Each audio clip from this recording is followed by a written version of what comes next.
തിരുവനന്തപുരം കഠിനംകുളത്ത് യുവതിയെ വീട്ടിൽ കഴുത്തിൽ കുത്തേറ്റ് മരിച്ച നിലയിൽ കണ്ടെത്തിയിരിക്കുന്ന സംഭവം നമ്മൾ ഇന്ന് അറിഞ്ഞിരിക്കുകയാണ്. ഇതാണ് ആ വീട്. ഈ വീട്ടിലാണ് യുവതിയെ കഴുത്തിൽ കുത്തേറ്റ് മരിച്ച നിലയിൽ കണ്ടെത്തിയിരിക്കുന്നത്. തീർച്ചയായിട്ടും അതിദാരുണമായ ഒരു മരണമാണ് സംഭവിച്ചിരിക്കുന്നത്.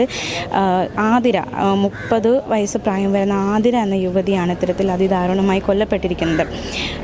ഈ ഒരു ആതിരയുടെ ഭർത്താവ് ഈ വീടിന് നേരെ ഓപ്പോസിറ്റ് ഇരിക്കുന്ന ഈ ഒരു ഭരണിക്കാട് ശ്രീ ഭഗവതി ക്ഷേത്രം, ഈ ഒരു ക്ഷേത്രത്തിലെ പൂജാരിയാണ് ഈ ആതിരയുടെ ഭർത്താവ്. അപ്പോൾ ഇവിടുത്തെ രാവിലെ പൂജ കഴിഞ്ഞ ശേഷം ഭർത്താവ് വീട്ടിലെത്തിയപ്പോഴായിരുന്നു ഇത്തരത്തിൽ ഭാര്യയെ കഴുത്തിൽ കുത്തേറ്റ് മരിച്ച നിലയിൽ കണ്ടെത്തിയത്.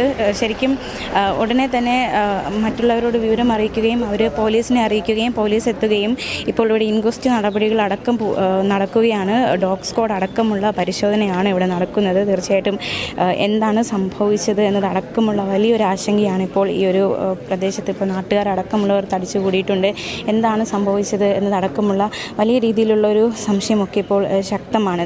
തീർച്ചയായിട്ടും ഈ വീടിന് മുന്നിലൊരു സ്കൂട്ടർ ഉണ്ടായിരുന്നു. ആ സ്കൂട്ടറും കാണാതായിരിക്കുകയാണ്. അതുകൊണ്ട് തന്നെ ഈ ഒരു കൊലപാതകം നടന്നു എന്ന് തന്നെയാണ് കരുതുന്നത്. അങ്ങനെയെങ്കിൽ ഈ കൊലപാതകം ചെയ്ത വ്യക്തി ഈ സ്കൂട്ടറുമായി കടന്നു കളഞ്ഞിരിക്കാം എന്ന നിഗമനത്തിലാണ് നിലവിൽ നമുക്ക് കിട്ടുന്ന വിവരങ്ങളനുസരിച്ച് മനസ്സിലാക്കാൻ സാധിക്കുന്നത്. കഠിനംകുളം പോലീസാണ് ഇൻക്വസ്റ്റ് നടപടികൾ നടത്തിയത്. കഴുത്തിൽ കത്തി കയറ്റി മുറിച്ച നിലയിലായിരുന്നു മൃതദേഹം. അതായത് ഈ ഒരു സംഭവം നടന്നിരിക്കുന്നത് രാവിലെ, അതായത് ആ ഒരു സമയം നാട്ടുകാരൊക്കെ നമ്മളോട് പ്രതികരിക്കുന്നുണ്ട്. പ്രത്യേകിച്ച് രാവിലെയും ഈ ആതിരയെ ഇവിടെ നാട്ടുകാരടക്കമുള്ള അല്ലെങ്കിൽ ചുറ്റുപാടുമുള്ളവർ രാവിലെയും ആതിരയെ കണ്ടിരുന്നു. അതായത് മകനെ സ്കൂളിൽ അയക്കാൻ വേണ്ടിയിട്ട്, മകനെ സ്കൂൾ ബസ്സിൽ കയറ്റി വിടാനായിട്ട് ആതിര ഈ റോഡിൽ വരുന്നതും മകനെ കയറ്റി വിടുന്നതടക്കമുള്ള കാര്യങ്ങൾ ഈ നാട്ടുകാർ കണ്ടിട്ടുണ്ട്. രാവിലെയും കൂടി ആതിരയെ കണ്ടതാണ്. അപ്പോൾ ഈ മകനെ സ്കൂളിൽ വിട്ടിട്ട് അതിനുശേഷമായിരിക്കാം ഈ ഒരു സംഭവം നടന്നത് എന്നാണ് മനസ്സിലാക്കാൻ സാധിക്കുന്നത്. ഇപ്പോൾ നിലവിൽ ഈ ഒരു നാട്ടുകാരിൽ നമുക്ക് മനസ്സിലാക്കാൻ സാധിക്കുന്നത് ഒരു യുവാവ് ഇവരെ ഭീഷണിപ്പെടുത്തിയിരുന്നു, അല്ലെങ്കിൽ കൊല്ലുമെന്ന് ഭീഷണിപ്പെടുത്തിയിരുന്നു. ആ യുവാവിനെ കേന്ദ്രീകരിച്ചാണ് ഇപ്പോൾ അന്വേഷണം നടക്കുന്നത്. ഈ യുവാവ് യുവതിയുടെ ഇൻസ്റ്റാഗ്രാം സുഹൃത്താണ് എന്ന വിവരമാണ് നമുക്ക് കിട്ടുന്നത്. പക്ഷേ യുവാവാണോ കൊലപാതകം നടത്തിയത് എന്ന കാര്യത്തിൽ വ്യക്തത വന്നിട്ടില്ല. ഇപ്പോൾ നിലവിൽ ഈ യുവാവിനെ കേന്ദ്രീകരിച്ചാണ്, ആ യുവാവിനെ കണ്ടെത്തുക, ആ യുവാവിനെ കേന്ദ്രീകരിച്ചുള്ള ഒരു അന്വേഷണമാണ് ഇപ്പോൾ നടക്കുന്നത്. എന്തായാലും ഇൻക്വസ്റ്റ് നടപടികളടക്കം നടക്കുന്നതേ ഉള്ളൂ.